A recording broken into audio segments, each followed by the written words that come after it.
Hello students. आज हम लोग पढ़ने वाले हैं, स्टार्ट करने वाले हैं अपने टॉपिक को, that is the organic chemistry. देखिए, बेसिकली ऑर्गेनिक केमिस्ट्री में हम लोग क्लास 12th में 4 चैप्टर्स को डील करते हैं। एक आपका सेकंड बुक यहाँ से स्टार्ट होती है, haloalkanes and haloarenes, alcohol phenol ether, aldehyde ketones and carboxylic acid, and after that amines. 4 chapters को आप डिस्कस करते हैं। लेकिन ये चारों के चारों चैप्टर्स जो हैं, यहाँ पर जो काम आने वाली चीजें हैं, जो आपने 11th क्लास में ऑलरेडी डिस्कस की होंगी, उन कंसेप्ट्स को पहले मैं यहाँ पे डिस्कस करूंगा, जिसमें कि आपका आईयूपीएसी नोमेनक्लेचर होता है, आइसोमरिज्म होता है, रिएक्शन इंटरमीडिएट्स होते हैं, कुछ आपके इलेक्ट्रॉनिक डिस्प्लेसमेंट्स होते हैं। ये सारे के सारे जब तक आप नहीं समझेंगे, तब तक आप आगे के चैप्टर्स को अच्छे से नहीं कर सकते। तो उन चैप्टर्स को समझने के लिए पहले हम जनरल ऑर्गेनिक केमिस्ट्री की बात करेंगे, जिसमें आईयूपीएसी नोमेनक्लेचर से चीजों को स्टार्ट करेंगे। देखिए, बेसिकली हमारी क्लास 12th के बोर्ड एग्जाम में 1 से 2 नंबर, 1 मार्क या 2 मार्क्स की आईयूपीएसी आती ही आती है। आईयूपीएसी वैसे हम लोग 11th क्लास में सीख चुके होते हैं, बट हम लोग वापस से उसको एक बार समझेंगे, जिससे कि चीजों को बड़ी अच्छे से कोरिलेट किया जा सके आगे के चैप्टर्स के साथ। ये हमारी जो लेक्चर सीरीज रहने वाली है ऑर्गेनिक केमिस्ट्री से रिलेटेड, जिसमें वो क्लास 11th क्लास 12th दोनों के लिए हेल्पफुल रहने वाली है। और कोई भी कॉम्पिटिटिव एग्जाम जहां +2 लेवल पे केमिस्ट्री आती है, वहां पर यहाँ से क्वेश्चन जरूर बनता है। तो बड़ा इंपॉर्टेंट रहने वाला है ये ऑर्गेनिक केमिस्ट्री का एक कंसेप्ट, आपका जनरल ऑर्गेनिक केमिस्ट्री। देखिए, पहले हम लोग थोड़ा सा समझते हैं कि ये ऑर्गेनिक केमिस्ट्री होती क्या है। पहले बात करते हैं आप ऑर्गेनिक केमिस्ट्री।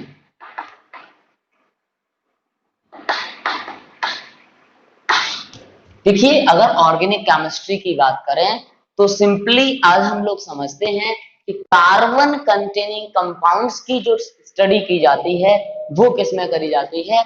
ऑर्गेनिक केमिस्ट्री में करी जाती है। तो इसमें क्या होगी? Study of carbon containing compounds. But कुछ कंपाउंड्स ऐसे होते हैं कार्बन वाले ही, जो ऑर्गेनिक केमिस्ट्री में या ऑर्गेनिक कंपाउंड्स में नहीं आते, जिन्हें आप बोलते हैं salt, inorganic salts of carbon, except their inorganic salts या एक्सेप्ट इट्स इनऑर्गेनिक सॉल्ट। जैसे आपके कार्बोनेट्स होते हैं, बाइकार्बोनेट्स होते हैं, साइनेट्स होते हैं, ये सारे के सारे कैसे होते हैं? इनऑर्गेनिक सॉल्ट होते हैं। तो ये इनकी जो स्टडी होगी वो ऑर्गेनिक केमिस्ट्री के अंतर्गत नहीं आएगी। देखिए, बात आई है कार्बन की, तो जरा कार्बन के बारे में समझ लेते हैं। कार्बन आपकी पीरियोडिक टेबल का एक एलिमेंट, जिसका एटॉमिक नंबर कितना होता है? 6। इलेक्ट्रॉनिक कॉन्फ़िगरेशन भी देख लेते हैं।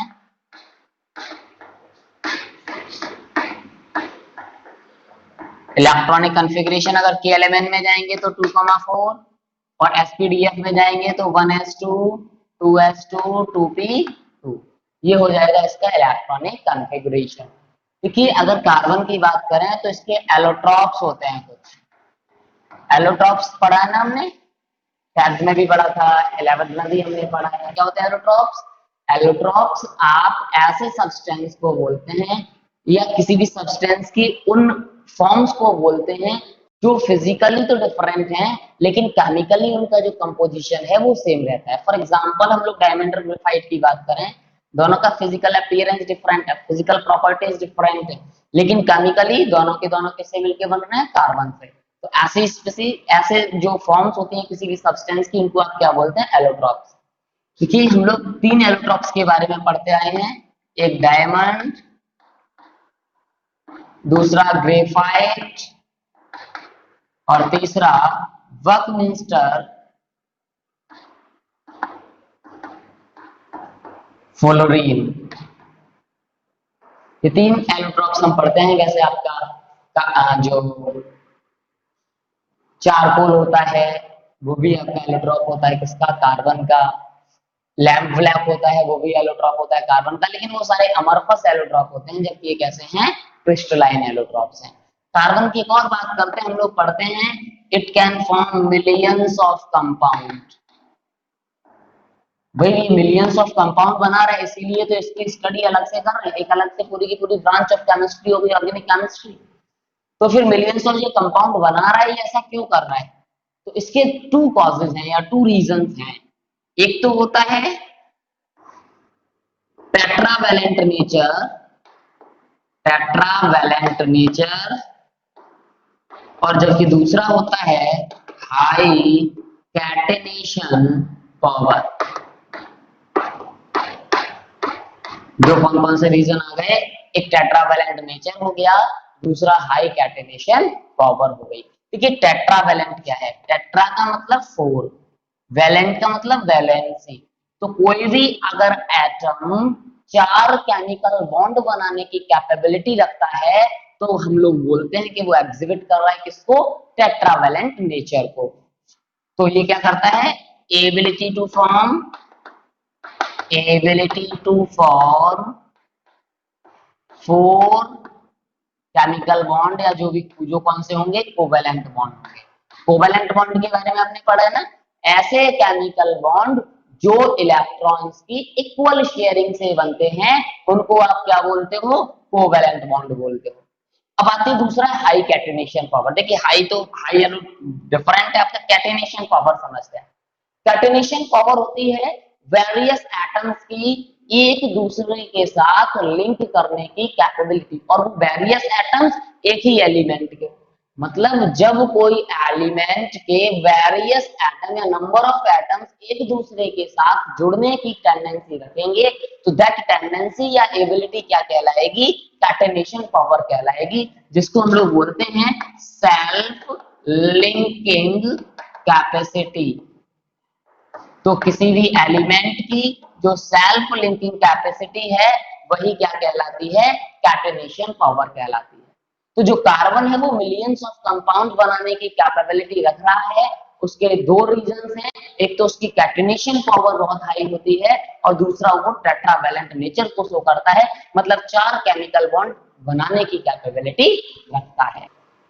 अब जब हमने समझ लिया कि जो ऑर्गेनिक केमिस्ट्री है वो कार्बन कंटेनिंग कंपाउंड से रिलेटेड है, तो थोड़ा सा इसका हिस्टोरिकल बैकग्राउंड भी देखते हैं कि आखिर हम कार्बन कंटेनिंग कंपाउंड डायरेक्टली तो नहीं पहुंचे कि हाँ भाई इनकी स्टडी कर लीजिए ऑर्गेनिक केमिस्ट्री कहलाएगी या इनके कंपाउंड ऑर्गेनिक कंपाउंड कहलाएंगे। इस चीज को एक्सप्लेन करने के लिए, ऑर्गेनिक कंपाउंड्स को एक्सप्लेन करने के लिए सबसे पहले आए थे वर्जिलियस। ऑर्गेनिक कंपाउंड्स को सबसे पहले एक्सप्लेन करने का काम किसने किया, वर्जिलियस ने। और वर्जिलियस ने दी एक थ्योरी जिसका नाम होता है वाइटल फोर्स थ्योरी। इस थ्योरी में वर्जिलियस ने क्या बोला जरा समझिए। इन्होंने बोला कि कोई भी कंपाउंड जो सिर्फ और सिर्फ लिविंग ऑर्गेनिज्म के अंदर सिंथेसाइज हो रहा हो, जिसको आप आर्टिफिशियली लेबोरेटरी में क्रिएट नहीं कर सकते हो, उन सारे के सारे कंपाउंड्स को आप बोलते हैं ऑर्गेनिक कंपाउंड।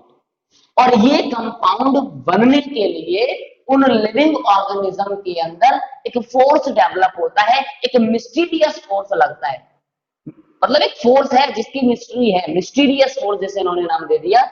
और उस मिस्टीरियस फोर्स को इन्होंने बोला है वाइटल फोर्स, और उस वो वाइटल फोर्स रेस्पॉन्सिबल होगा हम ऑर्गेनिक कंपाउंड की सिंथेसिस के लिए, और इस कंसेप्ट को ही नाम दे दिया गया वाइटल फोर्स थ्योरी। तो वर्जिलियस ने क्या बोला, वापस से समझते हैं कि कोई भी जो लिविंग ऑर्गेनिज्म है उसके अंदर एक फोर्स लग रहा है जिसे इन्होंने वाइटल फोर्स नाम दिया। वो फोर्स रेस्पॉन्सिबल होता है उनके अंदर ऑर्गेनिक कंपाउंड की सिंथेसिस के लिए। ये ऐसे कंपाउंड जो सिर्फ और सिर्फ कंप्लीटली लिविंग बीइंग के अंदर बनेंगे, लिविंग ऑर्गेनिज्म के अंदर बनेंगे, इनको कभी भी आप लेबोरेटरी में सिंथेसाइज नहीं कर सकते। तो वाइटल फोर्स थ्योरी में क्या क्या बोला इन्होंने, these compounds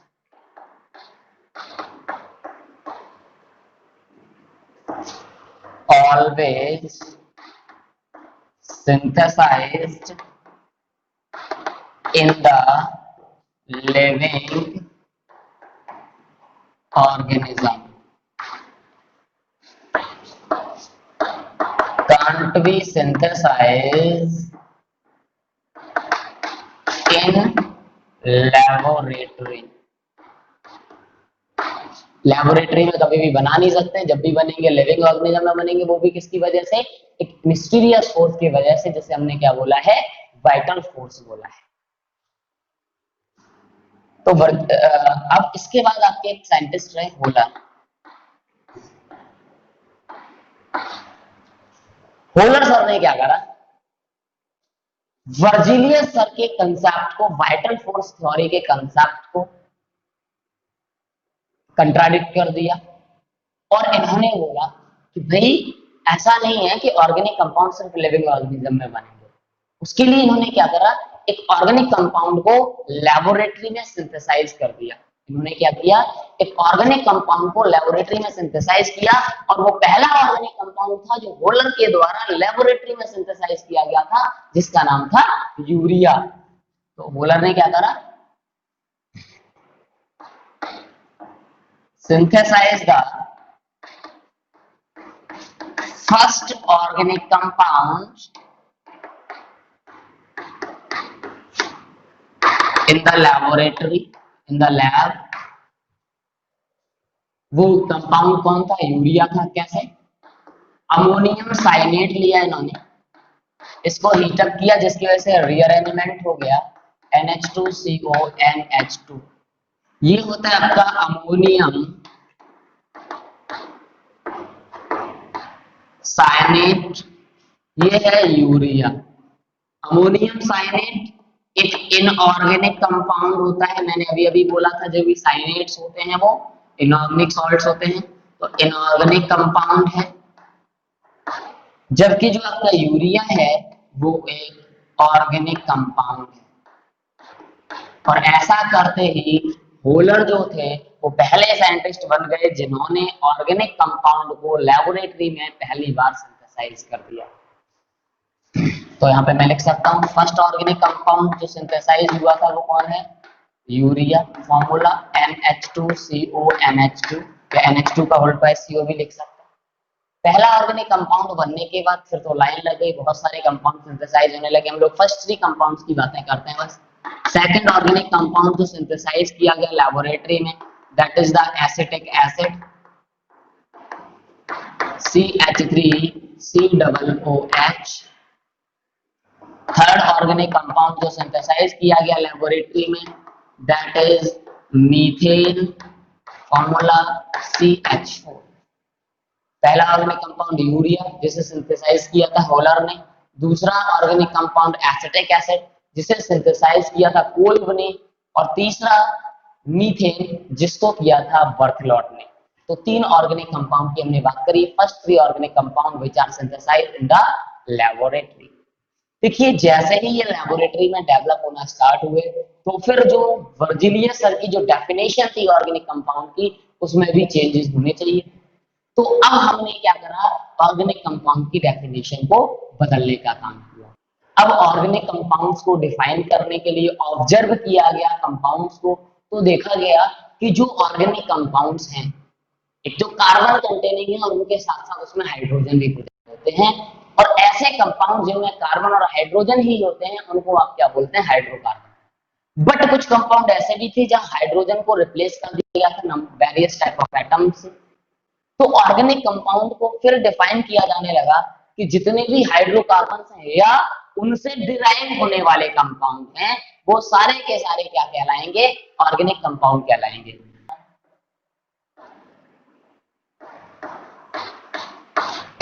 हाइड्रोकार्बन क्या थे, all those compounds which are formed bye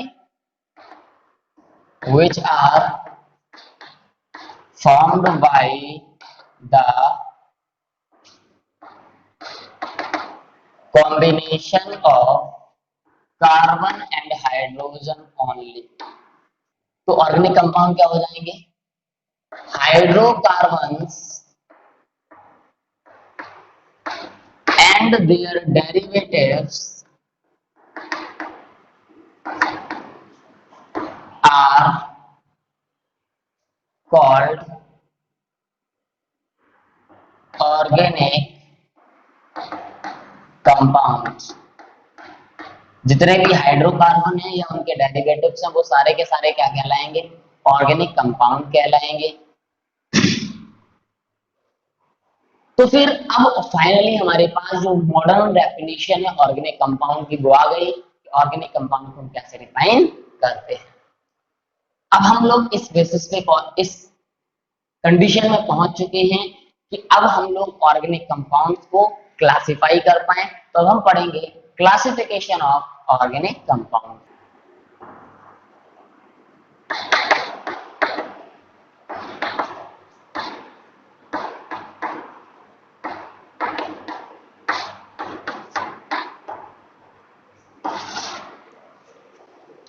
देखिए क्लासिफिकेशन ऑफ ऑर्गेनिक कंपाउंड्स की अगर हम लोग बात करें तो ऑर्गेनिक कंपाउंड्स को हम लोग कैटेगराइज करते हैं टू कैटेगरीज में। एक होते हैं ओपन चेन कंपाउंड्स या इन्हीं को बोलते हैं आप एलिसाइक्लिक कंपाउंड, एसाइक्लिक कंपाउंड।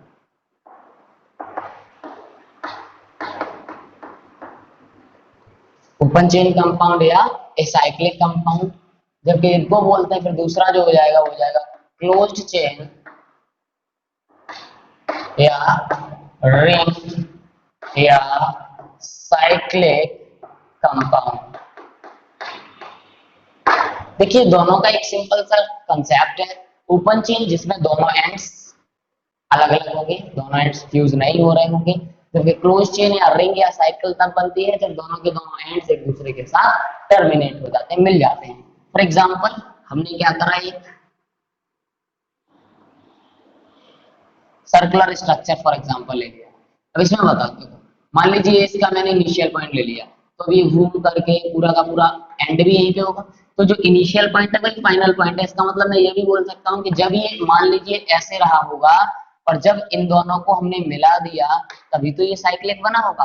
तो दोनों के दोनों एंड्स जो थे वो एक दूसरे के साथ मिल चुके हैं, फ्यूज हो चुके हैं, और ऐसी कंडीशन में आप इसे बोलते हैं क्लोज चेन या रिंग कंपाउंड या साइक्लिक कंपाउंड। जो आपके ओपन चेन कंपाउंड हैं ये फर्दर आप दो कैटेगरीज में ले सकते हैं इनको। एक होता है सैचुरेटेड कंपाउंड्स और एक होता है अनसैचुरेटेड कंपाउंड्स। जो सैचुरेटेड कंपाउंड्स हैं इनमें सिंगल बॉन्ड प्रेजेंट होता है,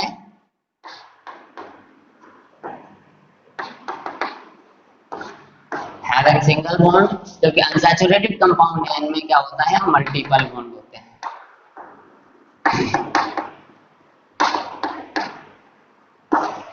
जिनमें सिंगल बॉन्ड होता है उन्हें आप क्या बोलते हैं, एल्केन बोलते हैं। मल्टीपल बॉन्ड में भी दो तरीके के होंगे, एक तो डबल बॉन्ड होगा, दूसरा ट्रिपल बॉन्ड होगा। तो जिसमें डबल बॉन्ड होता है उसे एल्कीन बोलते हैं, जिसमें ट्रिपल बॉन्ड होता है उसे एल्काइन बोलते हैं। क्योंकि सिंगल बॉन्ड जब भी होता है तो सिंगल बॉन्ड को हमेशा बोलते हैं सिग्मा, तो हम लोग बोल सकते हैं ओनली सिग्मा बॉन्ड। जबकि जो मल्टीपल बॉन्ड होते हैं तो फॉर एग्जांपल कार्बन कार्बन के भी सिंगल बॉन्ड था तो सिग्मा होगा, डबल बॉन्ड था तो एक सिग्मा दूसरा पाई बनेगा, ट्रिपल बॉन्ड है तो एक सिग्मा बनेगा, बचे हुए दोनों पाई बनेंगे। मतलब सिंगल बॉन्ड है तो सिग्मा होता है, बचे हुए सारे बॉन्ड कैसे होते हैं, पाई होते हैं। तो यहाँ पे मैं बोल सकता हूँ having both sigma and pi bonds. इसमें सिग्मा बॉन्ड भी होंगे और पाई बॉन्ड्स भी होंगे।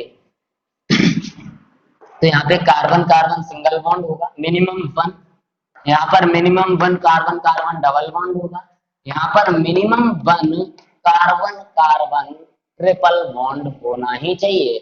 मैं जनरल फॉर्मूलाज भी इनके साथ में लिख देता हूँ। एल्केन का जनरल फॉर्मूला होता है CnH2n+2। डिटेल में वैसे जाते हैं लेकिन ऑलरेडी आप 10th में इनको पढ़ चुके हैं। एल्कीन का जनरल फॉर्मूला होता है CnH2n और एल्काइन का जनरल फॉर्मूला होता है CnH2n-2। क्लोज चेन या रिंग या साइक्लिक कंपाउंड पे जाएं तो ये फर्दर 2 टाइप्स के होंगे। एक होगा होमोसाइक्लिक जबकि दूसरा होता है हेटेरोसाइक्लिक। होमो का मतलब ही किससे होता है? सिमिलर, जबकि हेट्रो डिसिमिलर या डिफरेंट। जब किसी भी रिंग में सारे के सारे एटम्स सिंगल टाइप के हो, सेम टाइप के हो, तो उसे होमोसाइक्लिक बोलते हैं। जबकि अगर एक भी एटम दूसरा आ गया तो उसे क्या बोलेंगे? हेट्रोसाइक्लिक बोलेंगे। तो होमोसाइक्लिक फर्दर टू टाइप्स के होंगे, एक होता है एलिसाइक्लिक और दूसरा होता है एरोमेटिक। एलिसाइक्लिक सिंपली जहां सिंगल बॉन्ड्स होते हैं, फॉर एग्जांपल ये ले लिया मैंने, यहाँ पे कार्बन कार्बन कार्बन कार्बन और बचे हुए हाइड्रोजन से वैलेंसी कंप्लीट करेंगे। एरोमेटिक में मैंने ले लिया बेंजीन, 6 कार्बन की साइक्लिक रिंग और अल्टरनेट में डबल बॉन्ड है, इसे आप क्या बोलते हैं? बेंजीन। हेट्रोसाइक्लिक में आपका हेट्रो एटम प्रेजेंट होना चाहिए, hetero atom must be present. भाई जब हेट्रो एटम है तभी तो हेट्रोसाइक्लिक बोल रहे हैं। हेट्रो एटम का मतलब फॉर एग्जांपल एक कार्बन ही है, एक कोई कार्बन हटा के कोई दूसरा एटम ले आए, नाइट्रोजन ले आए, ऑक्सीजन ले आए, सल्फर ले आए, तो वो क्या हो जाएगा? हेट्रोसाइक्लिक हो जाएगा। इसका एक एग्जांपल ले लेते हैं,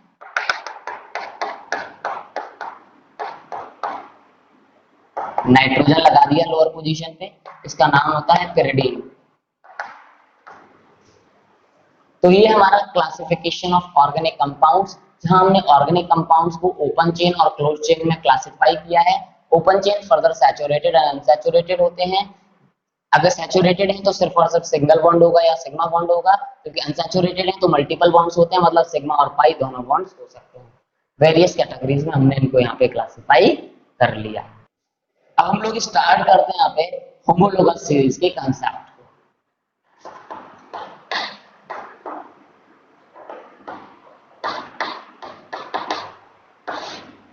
होमोलोगस सीरीज होती क्या है? होमो का मतलब होता है सिमिलर और लोगोस का मतलब होता है यहाँ पे गुड, मतलब series of the compound having same general formula, वो क्या कहलाएगी? आपकी होमोलोगस सीरीज कहलाएगी। मैं इसको जरा डिफाइन कर देता हूँ। Series of compounds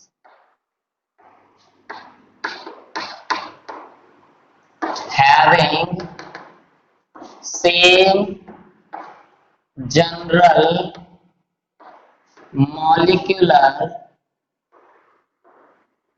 formula। ऐसे कंपाउंड्स का वंश या अरेंजमेंट या सीरीज जो कि या जिनका जनरल मॉलिक्यूलर फॉर्मूला सेम होगा, बट डिफरेंस क्या आएगा फिर? But differ in CH2 unit is called homologous series। ऐसे कंपाउंड्स की एक सीरीज जिनके जनरल फॉर्मूला सेम होंगे। फॉर एग्जांपल मैंने एल्केन की बात करी थी, तो CnH2n+2 था, ठीक है। अगर n इज इक्वल्स टू 1 है इफ, तो क्या आ जाएगा? C1H2 2 + 2 4 CH4। अगर n इज इक्वल्स टू 2 ले लिया तो ये क्या आ जाएगा? C2H6। 3 ले लिया तो C3H8। तो देखो जनरल फॉर्मूला तीनों का सेम है, लेकिन डिफरेंस कितने का है? CH2। डिफरेंस कितने का है सक्सेसिव मेंबर में? CH2। तो इनको आप क्या बोलते हैं? इन कंपाउंड्स की जो सीरीज बनेगी उसे क्या बोलेंगे आप? होमोलोगस सीरीज बोलने लगेंगे। तो इनकी कुछ क्वालिटीज या कैरेक्टरिस्टिक्स है, मैं जरा उसकी बात कर लेता हूँ। पहली कैरेक्टरिस्टिक तो ये हो गई, having same general molecular formula.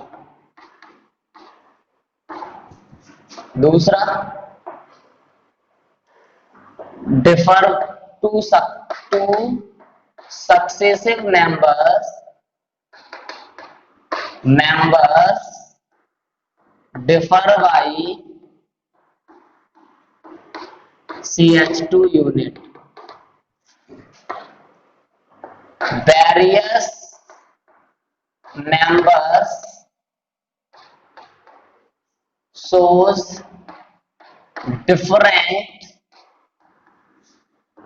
physical properties but similar chemical properties, differ in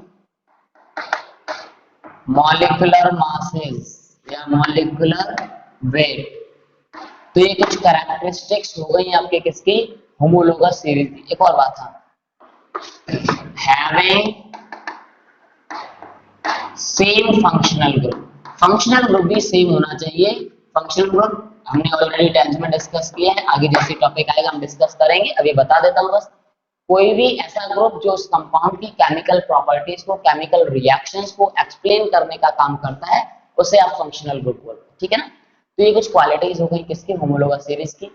homologous series of alkene का जनरल फॉर्मूला CnH2n+2, एल्कीन का होता तो CnH2n, एल्काइल का होता तो CnH2n-2।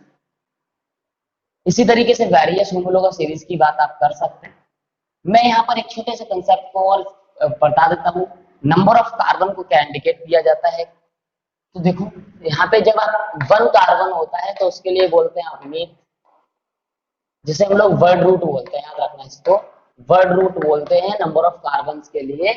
1 कार्बन है तो मीथ बोलते हैं, 2 कार्बन है तो ईथ बोलते हैं, 3 कार्बन है तो प्रोप बोलेंगे, 4 कार्बन है तो ब्यूट बोलेंगे, 5 कार्बन है तो पेंट, 6 कार्बन के लिए हेल्स, 7 कार्बन के लिए हेप्ट, 8 कार्बन है तो ऑक्ट, 9 कार्बन है तो नॉन, 10 कार्बन है तो डेक, 11 कार्बन है तो अनडेक, 12 कार्बन है तो डूडेक, 13 है तो ट्राइडेक, फिर ऐसे ही करते हैं। 20 मैं लिख देता हूँ इकॉस,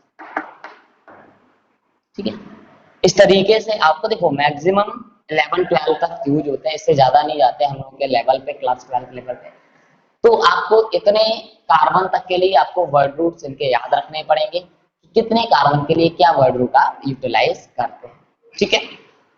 आज की लेक्चर में हम लोगों ने ऑर्गेनिक केमिस्ट्री का थोड़ा सा इंट्रोडक्टरी पार्ट खत्म किया, उसके साथ साथ क्लासिफिकेशन ऑफ ऑर्गेनिक कंपाउंड को देखा, होमोलोगस सीरीज और उसकी कैरेक्टरिस्टिक्स को देखा, वर्ड रूट के लिए क्या क्या टर्म यूज करते हैं वो हम लोगों ने देखा। नेक्स्ट लेक्चर में हम लोग स्टार्ट करेंगे यहाँ पर IUPAC नोमेनक्लेचर को, कुछ रूल्स को डिस्कस करेंगे कि उस IUPAC नोमेनक्लेचर को करते कैसे हैं, हाइड्रोकार्बन्स पर जाएंगे, फिर वेरियस फंक्शनल ग्रुप को 1 बाय 1 डिस्कस करेंगे।